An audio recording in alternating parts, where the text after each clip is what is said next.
hunting concessions become more and more popular in Kazakhstan. 73% of the country's territory, or about 2 million square kilometers, are identified as hunting lands.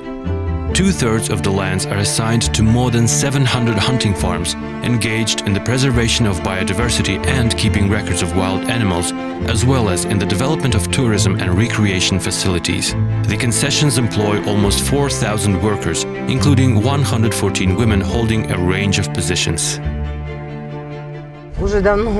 I have not hunted for a long time, as now my main specialty is to protect and preserve the wealth of our land. 2001 is the year of establishment of our Aelita peasant farm. We're breeding horses and cows. I quite often come to Zaysan. This region is such a beautiful place with its picturesque mountains and the Saursky Ridge. In 2013, we had a competitive tender process and I won a hunting farm in Zaysan with a 30-year lease period.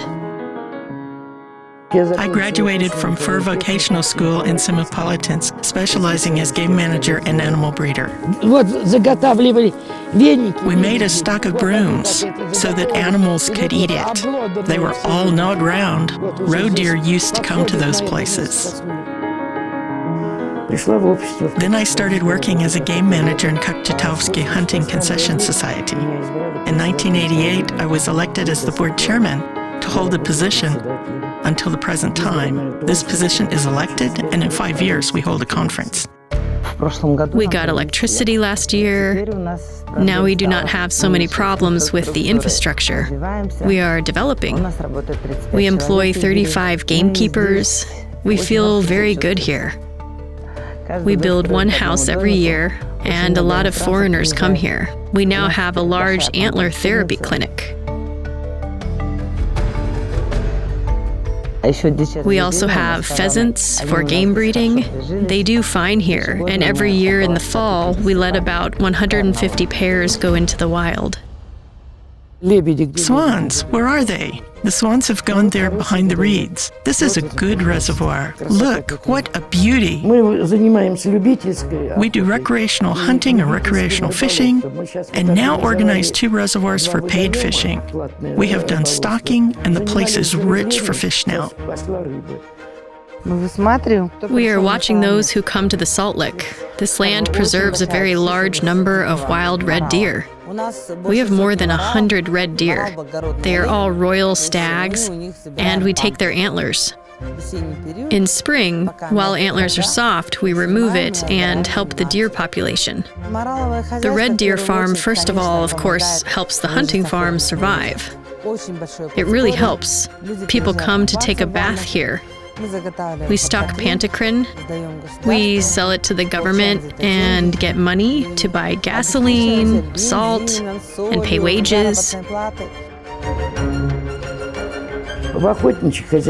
In hunting concessions, we mainly do biotechnical activities and hunting management activities together with social activists, because our members of society do 2 man days in the hunting farm. From our 7 hunting farms and 6 fishing ponds, we annually pay about $7 million for biological resources. We do not get any financial support from the government. None. We try to make it on our own, the same as in the family. If we say that 20, 30 years ago we had 10, 15 roe deer, we now have over 100 roe deer. I mean for all concessions. This suggests that we are constantly doing biotechnical activities. We were pioneers in the registration of hunting concessions, and we were monopolists in the hunting concession sector. We had 25 hunting concessions, 14 regions. They were all financially responsible persons. We had 17,000 hunters. We did all types of jobs, employing about 70 workers. Now, all laws have changed. Animals belong to the government, and the government gives the hunting concessions for rent. Anyone can try renting them. The number of hunters has dropped sharply. We have 1,500 hunters in our community.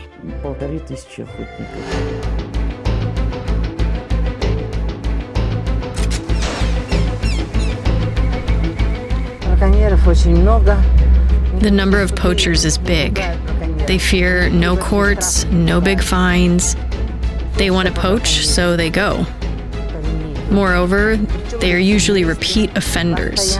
One and the same person can poach several times and get a very mild punishment.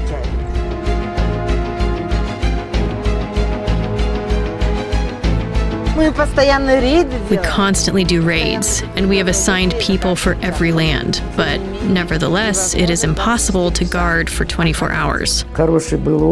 It was a good practice in anti-poaching policy when gamekeepers and inspectors would catch a poacher and fine him for a certain amount of money to split 25% of the remuneration between the gamekeeper and the inspector.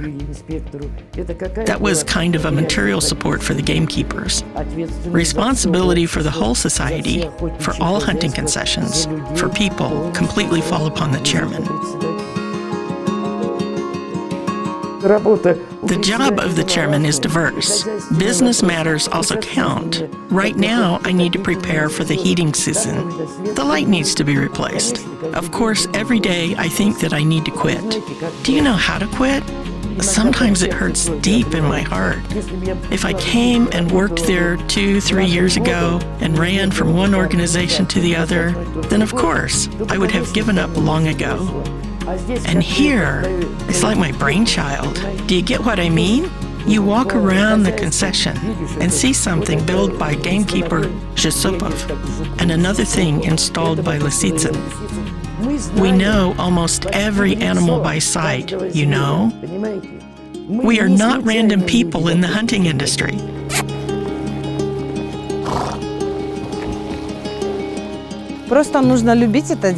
You just need to love this job. Protect your nature. Protect your animals so that some kind of legacy goes to our children. Well, this is purely female work. Who keeps the budget in the family? Well, mostly 80% are women. Here it's the same. Gamekeeper doesn't have to carry a gun, right? The most important thing is that the explanatory work is carried out with the hunters, and all the planned activities are done on the farm. Your land is your home. I believe everybody wants it to be beautiful, comfortable, and warm. It makes no difference whether you are wearing a skirt or pants. Who cares? The main thing is to have great love for your nature, for your native land. Why nature? Because it keeps us harmonized. People become warmer, softer, more soulful, fresh air and clean water. What else does a person need to be happy?